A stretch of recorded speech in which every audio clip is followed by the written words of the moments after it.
ఇటు youth activist, at the same time Christian community leader. ఎట్లా ఎట్లా ఈ జర్నీ ఎట్లా నడుస్తుంది?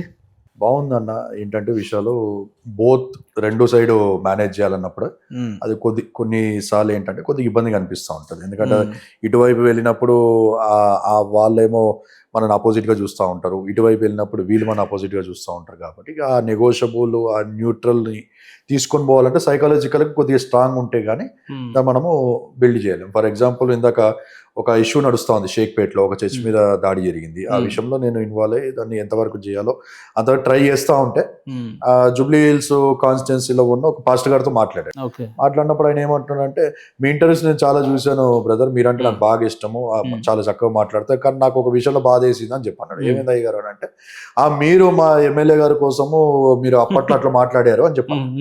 నేను ఒక పార్టీలో స్టేట్ వర్కింగ్ ప్రెసిడెంట్ ఉన్నాను, ఆర్బీఐ పార్టీలో. అపోజిషన్ లో ఉన్నప్పుడు ఖచ్చితంగా నా బాధ్యత, ఎందుకంటే ఆ పార్టీ నాకు ఇచ్చిన జాబ్, అది నా కంపెనీ అన్నప్పుడు నా కంపెనీ రూల్స్ అండ్ రెగ్యులేషన్స్ ప్రకారంగా ఆ ప్లాట్ఫామ్ మీద నేను ఖచ్చితంగా వర్క్ చేయాలి. కాబట్టి అపోజిషన్ ఉన్నప్పుడు ఖచ్చితంగా వాళ్ళు మా కోసం విమర్శిస్తారు, మేము వాళ్ళ కోసం విమర్శిస్తాము అని చెప్పి ఆయన కొద్దిగా బుజ్జగించడం జరిగింది.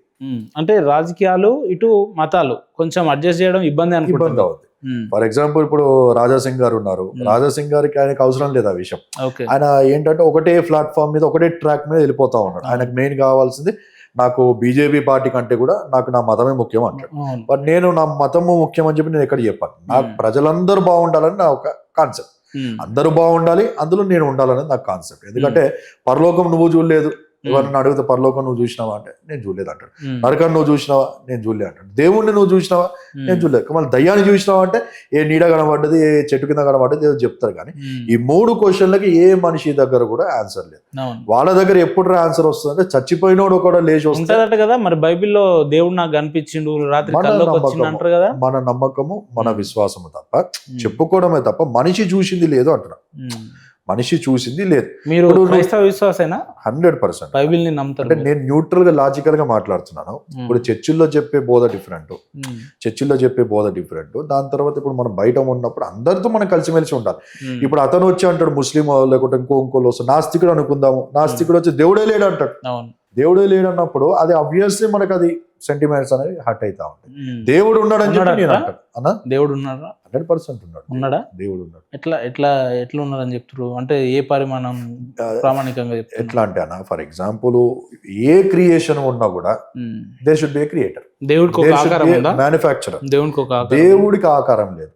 ఆయన గాలి అయి ఉండొచ్చు, గాలి అయి ఉన్నాడు కాబట్టి ఆయన ఆకారం లేని వ్యక్తి. ఆకారం ఆయనకి ఎప్పుడు వచ్చింది? బైబిల్ ప్రకారంగా ఆయన నరావతారిగా వచ్చాడు. బైబిల్ అప్పుడు చూపెడతారు నరావతారిగా. ఎందుకంటే బైబిల్లో స్టార్టింగ్ ఆదికాండంలోకి వెళ్ళిపోతే జలముల మీద ఆయన ఆత్మ అల్లాడుచుండెనని చెప్పి ఒక దగ్గర వర్స్ కనబడతా ఉంటుంది. ఆయన ఆత్మ అయి ఉన్నాడు. ఆత్మ ఏంటంటే అది గాలి.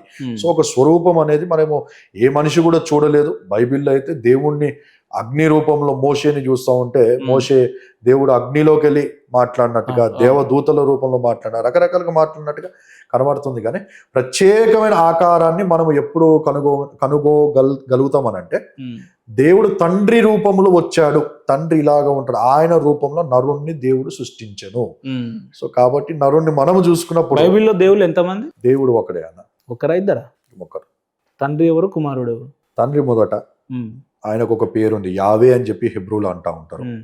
తర్వాత తెలుగులోకి చూస్తే యెహోవా అని చెప్పి అంటారు, ఇంగ్లీష్లో జెహోవా అని చెప్పి అంటారు, గాడ్ అంటారు, ఫాదర్ అని చెప్పి పిలుస్తారు.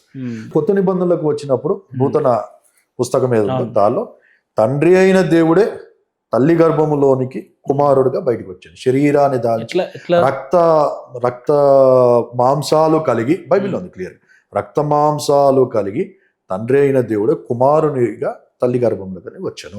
ఎందుకు వచ్చాను అని అంటే రక్త మాంసాలు కలిగి, రక్తాన్ని మాంసాన్ని మనిషిలాగా ఆయన అన్ని కలుపుకొని మనిషిగా ఆయన భూలోకంలోకి వచ్చాను. అంటే దానిలో ఒక కాన్సెప్ట్ ఏముందంటే, ఒక మనిషికి ఒక కష్టం వచ్చినప్పుడు ఆ మనిషి ఏమంటాడంటే, హే నీకేమర్థమవుతుంది నా బాధ, if you stand in the shoes of a customer you will understand the pain of the customer అని చెప్పి రిటైల్ భాషలో అంటారు.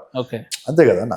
అదే సేమ్ ఇప్పుడు నీకు బాధ వచ్చింది అన్న, హృదయంలో బాధ అనిపించింది, టెన్షన్ అనిపించింది అని అనిపిస్తే ఇప్పుడు అవతల వ్యక్తికి అర్థం కాదుగా.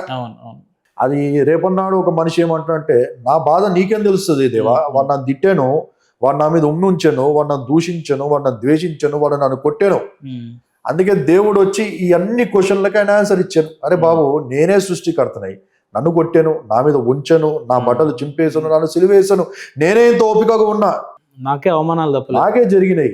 నన్ను నమ్ముకున్నప్పుడు కష్టం మీకు కూడా ఉంటే, అందుకే క్రీస్తును పోలి ఉండాలి అంటారు క్రైస్తవులు. నిజమైన క్రైస్తవుడు ఎవర్రా అంటే, క్రైస్తవుల్లో 90% నేను చెప్తున్నా, 90% మొత్తం దొంగలే ఉన్నారు. అన్న ఒకసారి మళ్ళీ చెప్తారా?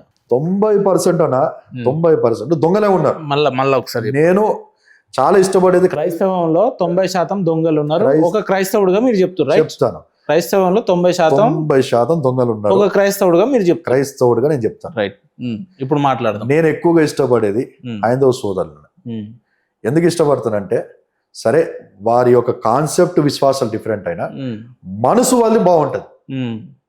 ఇండియన్ కల్చర్ ఇస్ డిఫరెంట్ అని చెప్పి అందుకే అంటారు. వాళ్ళ వెల్కమ్ కానీ, వాళ్ళ పద్ధతులు కానీ, వాళ్ళ ప్రాణం ఇవ్వడం కానీ, నమ్మితే ప్రాణం ఇవ్వడం అని ప్రాణ స్నేహితులు అంటారు. క్రైస్తవులు ప్రాణ స్నేహితులు నేను చూడలేదన్న.